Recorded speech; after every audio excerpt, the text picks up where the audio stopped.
حق تو یہ تھا کہ جب پروگرام کا اختتام ہو تو دعا سے ہو، اور دعا کے لیے ایک ایسی محترم شخصیت کہ جن کا دعا کرنا قبولیت کی سند ہے، دل چیر دیتا ہے، آہیں فلک پر تشریف لے جاتی ہیں۔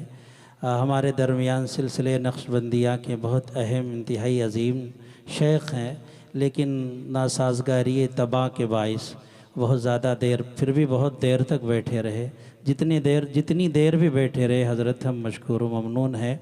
آپ جانا چاہتے ہیں، اس لیے ہم یہ چاہتے ہیں کہ آپ تاریخی شخصیت ہیں، جو کچھ نکلا ہوگا، نکلے گا آپ کی زبان سے، ہمارے لیے رہنما بنے گا اور مشعل ہدایت بنے گا۔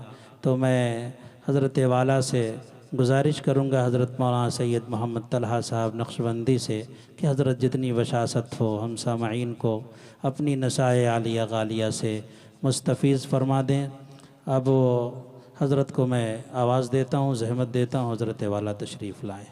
اب عشق میں ان کی خاطر ہم آنکھوں سے لہو برسائیں گے، اب عشق میں ان کی خاطر ہم آنکھوں سے لہو برسائیں گے، جب دل سے انہیں ہم چاہیں گے وہ خود ہی کرم فرمائیں گے۔ السلام علیکم ورحمۃ اللہ وبرکاتہ۔ الحمدللہ رب العالمین، والصلاة والسلام علی سیدنا محمد سید الاولین والآخرین وعلی آلہ واصحابہ اجمعین۔ اما بعد فاعوذ باللہ من الشیطان الرجیم، بسم اللہ الرحمن الرحیم۔ قالت ان الملوک اذا دخلوا قریة افسدوها وجعلوا اعزة اہلها اذلة وكذلك يفعلون۔ سبحان ربك رب العزة عما يصفون وسلام على المرسلين والحمد لله رب العالمين۔ اللهم صل على سيدنا محمد وعلى آل سيدنا محمد وبارك وسلم۔ اللهم صل على سيدنا محمد وعلى آل سيدنا محمد وبارك وسلم۔ اللهم صل على سيدنا محمد وعلى آل سيدنا محمد وبارك وسلم۔ مجلس کے ادب کا اور آپ حضرات کی محبت کا تقاضا تو یہی تھا کہ میں اخیر تک آپ کے درمیان موجود رہتا ہوں، اور شاگردوں کے بعد استاذ القراء اور استاذ الاساتذہ اور میرے نہایت مخلص دوست حضرت قاری آفتاب صاحب کی تلاوت سے میں بھی مستفید ہوتا، متمتع ہوتا۔ لیکن بتلانے کی ضرورت نہیں ہے، آپ حضرات واقف ہیں کہ میں جس شدید بیماری سے ابھی بہت جلد اٹھا ہوں، اس میں جتنی بے احتیاطی کر رہا ہوں وہ ڈاکٹروں کی منشا کے خلاف ہے۔ ڈاکٹروں کا کہنا یہ ہے کہ ابھی اور کم از کم 3-4 مہینے آپ کو اسی طرح احتیاط کرنی چاہیے جیسے عین بیماری کی حالت میں احتیاط کر رہے تھے۔ لیکن اللہ کا شکر ہے، اللہ تعالیٰ مدد فرما رہے ہیں۔ میں آج ہی دوپہر میں تقریباً 2:30 بجے کے قریب گجرات کے ایک سفر سے واپس آیا ہوں، کیونکہ میں نے قاری اشفاق صاحب سے وعدہ کیا تھا، اور اس سے زیادہ میرے لیے کشش کی بات خود حضرت قاری آفتاب صاحب کی تشریف آوری تھی، اور مجھے یہ امید نہیں تھی کہ میں اتنی دیر تک بھی بیٹھ پاؤں گا۔ میں نے یہ سوچا تھا کم از کم اپنی حاضری درج کرا دوں اور اللہ کے نیک و مقبول بندوں سے ملاقات کر لوں، قرآن پاک کی تلاوت سے اپنے سینے کو منور کر لوں، جتنی بھی میرے مقدر میں ہو، اور پھر معذرت کر کے رخصت ہو جاؤں، پھر کبھی ملاقات ہو انشاءاللہ۔ لیکن اللہ تعالیٰ نے فضل فرمایا اور اتنی دیر تک بیٹھنے کی ہمت و طاقت عطا فرمائی۔ سورہ نمل کی جو آیات ہم نے قاری صاحب سے سنی، تو ہر تلاوت کرنے والے نے بے مثال و بے نظیر تلاوت کی ماشاءاللہ۔ اس میں اللہ تعالیٰ نے اشاروں کی زبان میں بتلایا ہے کہ بلقیس جو ملک سبا کی حاکمہ تھی، اس کو یوں ہی ہدایت نہیں مل گئی تھی. وہ فطری طور پر نہایت سمجھدار اور عقل مند خاتون تھی. اس نے اسی خدشے کا اپنے فوجیوں کے سامنے، اپنے ملک کے بقیہ حکمرانوں کے سامنے اظہار کیا تھا، جس کی وارننگ بعد میں حضرت سلیمان علیہ السلام نے دی. حضرت سلیمان کے پاس اس نے آزمانے کے لیے ایک وفد بھیجا تھا بہت قیمتی تحفوں کے ساتھ، کہ اگر بادشاہ ہوں گے تو اس مان و منال سے خوش ہو جائیں گے، اور اگر پیغمبر ہوں گے تو اس کی طرف پلٹ کے بھی نہیں دیکھیں گے، چونکہ پیغمبر کو صرف ہدایت چاہیے اور کچھ نہیں. تو حضرت سلیمان علیہ السلام نے جواب دیا تھا اتمدوننی بمال، تم مجھے مال دینے آئے ہو؟ فما آتانی اللہ خیر مما آتاکم. اول تو یہ کہ میری نظر مال پر نہیں ہے، انسانوں کی ہدایت پر ہے، اور ظاہری اعتبار سے بھی اللہ نے مجھے جو خزانے دیے ہیں، تمہارے خزانے اس کا مقابلہ نہیں کر سکتے. بل انتم بہدیتکم تفرحون، جاؤ اپنے تحفے اپنے پاس رکھو اور خوش رہو. اور پھر اس وفد کا جو ذمہ دار تھا اس سے فرمایا ارجع الیہم فلنأتینہم بجنود لا قبل لہم بہا، واپس چلے جاؤ اور اب ہم آ رہے ہیں اپنی فوجوں کو لے کر، ایسا لشکر لے کر آئیں گے کہ اس کا مقابلہ تمہارے بس میں نہیں ہوگا. وَلَنُخْرِجَنَّكُمْ أَذِلَّةً وَهُمْ صَاغِرُونَ، اور وہاں جتنے لوگ رہتے ہیں سب کو ہم ذلیل کر کے باہر نکال دیں گے. یہ جو حضرت سلیمان کی تنبیہ تھی اور ان کی وارننگ تھی، اسی کا خدشہ ظاہر کیا تھا بلقیس نے اپنی گفتگو میں. ان الملوک اذا دخلوا قریۃ افسدوها، کہ جب بادشاہ کسی بستی میں داخل ہوتے ہیں، کسی ملک میں داخل ہوتے ہیں، تو اس کے نظام کو درہم برہم کر دیتے ہیں. وَجَعَلُوا أَعِزَّةَ أَهْلِهَا أَذِلَّةً، اور جو لوگ بڑی عزت سے رہتے تھے ان کو ذلیل کر دیتے. یہ اس کی سمجھداری تھی. اللہ تعالیٰ نے اس کی جانب اشارہ کیا.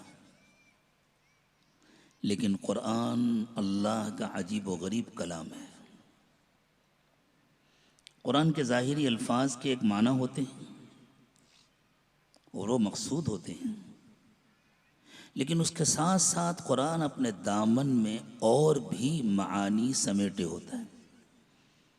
رسول اکرم صلی اللہ علیہ وسلم نے ارشاد فرمایا لا تنقضی عجائبہ الی یوم القیامہ، قیامت تک اس کے حیرت انگیز مضامین کبھی ختم نہیں ہوں گے. نئے نئے گوشے کھلتے رہیں گے، نئے نئے گوشوں سے پردے ہٹتے رہیں گے. اور آج سائنس اور ٹیکنالوجی کا زمانہ ہے تو قرآن پاک کے مضامین کے نئے نئے گوشوں سے پردے ہٹ رہے ہیں. کتنے لوگ ہیں جو اسی فن کے ماہر ہیں اور وہ روزانہ نئی نئی تحقیقات پیش کر رہے ہیں.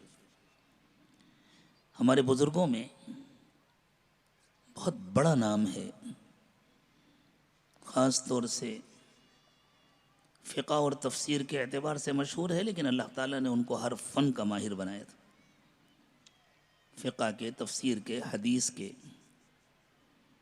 معرفت کے، تصوف و سلوک کے امام تھے، اور بلا شبہ وہ اس امت کے حکیم تھے. حکیم الامت حضرت مولانا اشرف علی تھانوی نور اللہ مرقدہ، انہوں نے ارشاد فرمایا کہ بلقیس کی بات کو جب اللہ تعالیٰ نے نقل فرمایا تو یہ تو اللہ کی بات ہو گئی. تو جس طرح اللہ تعالیٰ نے فرمایا کہ دنیاوی بادشاہ جب کسی ملک میں جاتے ہیں تو پورا نظام پلٹ دیتے ہیں، ادل بدل کر دیتے ہیں. وہاں جو عزت سے رہنے والے تھے ان کو ذلیل کر دیتے ہیں، اور جو کمزور تھے ان کو عزت عطا کرتے ہیں. اسی طرح خود پروردگار عالم احکم الحاکمین ہیں، ملک الملوک ہیں، سب سے بڑے بادشاہ ہیں، ہم یوں سمجھیں کہ انسان کا دل ایک گھر ہے یا ایک ملک ہے، ایک سلطنت ہے جس میں دنیا نے اپنے ڈیرے جمائے ہوئے ہیں۔ کہیں گھر کی محبت ہے، کہیں کاروبار کی محبت ہے، کہیں بال بچوں کی محبت ہے، کہیں عزت و شہرت کی محبت ہے، کہیں عجب ہے، کہیں بڑائی ہے، کہیں کبر ہے۔ اس سب نے وہاں بڑے عزت کے مقامات حاصل کیے ہوئے ہیں۔ جب اللہ داخل ہوتے ہیں اور اللہ کی محبت داخل ہوتی ہے اور اللہ کا نام داخل ہوتا ہے کسی دل میں، تو وہ ان ساری چیزوں کو ذلیل کر کے باہر نکال دیتا ہے اور صرف اللہ کی عزت دل کے اندر باقی رہتی ہے۔ اللہ تعالیٰ یہ نعمت مجھے آپ کو سب کو عطا فرمائے۔ اللہ اپنا نام ہمارے دلوں میں داخل فرما دے اور اللہ ہمارے مردہ دلوں کو زندہ کر دے۔ یقیناً جس دل میں اللہ کا نام نہیں ہوتا، جس دل میں اللہ کا ذکر نہیں ہوتا، خود اللہ تعالیٰ نے فرمایا کہ وہ دل مردہ ہوتا ہے، تاریک ہوتا ہے، ظلمت کدہ ہوتا ہے۔ اور جب دل میں اللہ کی یاد آ جاتی ہے تو موت زندگی میں بدل جاتی ہے، تاریکی روشنی میں بدل جاتی ہے، اس دل کو ایک نئی اور تازہ زندگی مل جاتی ہے۔ افمن کان میتا فاحییناہ وجعلنا له نورا یمشی به فی الناس۔ خدا اللہ تعالیٰ نے فرمایا اس دل کے بارے میں سوچو جو پہلے مردہ تھا، پھر ہم نے اس کو زندہ کر دیا اور اس کو ایک روشنی عطا کر دی۔ اللہ تعالیٰ ہمارے دلوں کو بھی زندہ کر دے۔ قرآن اللہ کی کتاب ہے، قرآن نور ہے۔ قد جاءکم من اللہ نور و کتاب مبین۔ یہ وہ روشنی ہے جو دل میں اترتی ہے، یہ وہ روشنی ہے جو سب سے پہلے دل کو روشن کرتی ہے، منور کرتی ہے، اور پھر جس طرح بلب کے اندر کا پوائنٹ پہلے روشن ہوتا ہے پھر پورا بلب روشن ہو جاتا ہے، ٹیوب لائٹ کا خاص پوائنٹ پہلے روشن ہوتا ہے پھر پورا ٹیوب روشن ہو جاتا ہے، پھر پورا کمرہ روشن ہو جاتا ہے، پورا ماحول روشن ہو جاتا ہے۔ بالکل اسی طرح جب اللہ کی یاد دل میں اترتی ہے تو دل پہلے روشن ہوتا ہے، پھر پورا جسم روشن ہو جاتا ہے، پورا وجود روشن ہو جاتا ہے، اور وہ اتنا روشن ہو جاتا ہے کہ جن کو اللہ تعالیٰ نے حقیقی نظر عطا فرمائی ہے، جن کو بصیرت کی نگاہ عطا فرمائی ہے، ان کے لیے اس پر نظر ٹکانا مشکل ہو جاتا ہے۔ اتنی روشنی ہوتی ہے کہ اللہ تعالیٰ نے فرمایا کہ دنیا میں اس سے زیادہ روشنی ممکن نہیں ہے۔ مثل نورہ کمشکات فیہا مصباح، المصباح فی زجاجہ، الزجاجۃ کأنہا کوکب دری یوقد من شجرۃ مبارکہ زیتونۃ لا شرقیۃ ولا غربیہ یکاد زیتها یضیء ولو لم تمسسہ نار نور علی نور۔ مومن کا دل کیسا روشن ہوتا ہے، اللہ تعالیٰ نے ایک بڑی بلیغ تشبیہ کے ذریعے اس کو بیان کیا، اور پھر ارشاد فرمایا وہ روشنی نہیں ہوتی، روشنی کا سمندر ہوتا ہے، وہ تہ بتہ روشنی ہوتی ہے، اوپر نیچے روشنی ہوتی ہے، گویا روشنی کا سیلاب ہوتا ہے۔ نور علی نور یہدی اللہ لنورہ من یشاء۔ ہم سب اسی لیے جمع ہوئے ہیں، اور اسی لیے ہم سب کو جمع ہونا چاہیے ایسی مجلسوں میں کہ قرآن جو سراپا نور ہے وہ ہمارے دلوں میں اتر جائے۔ اللہ میرے دل کو بھی روشن کر دے، آپ کے بھی دل کو روشن کر دے۔ یہ بالکل خلاف توقع اور جو پروگرام پہلے سے طے تھا اس سے ہٹ کر گفتگو ہو رہی ہے۔ ابھی آپ کو مزید قرآ کی تلاوتیں سننی ہیں، اور پھر استاذ القرآ حضرت قاری آفتاب صاحب کی تلاوت خاص طور سے سننی ہے، چونکہ اس عاجز کے لیے دیر تک بیٹھنا آسان نہ تھا، اور یہاں جہاں اس وقت بیٹھا ہے یہاں بھی دیر تک بیٹھنا آسان نہیں۔ اس وجہ سے بھی ضرورت ہے کہ یہ گفتگو مختصر کی جائے، اور اس کی اپنی حالت کا تقاضا بھی یہی ہے۔ تو میں ان جملوں کے ساتھ آپ سے رخصت ہو رہا ہوں۔ آپ میرے لیے دعا فرمائیں، میں آپ کے لیے دعا کروں۔ ہم جس دل کو لے کر یہاں آئے تھے اس کی جو کیفیت تھی، اللہ کرے کہ جاتے وقت وہ نہ ہو، اس سے بہتر ہو۔ آمین۔ اللہ ہمارے دلوں کو نئی زندگی عطا فرمائے، اللہ ہمارے دلوں کو روشن اور منور فرمائے۔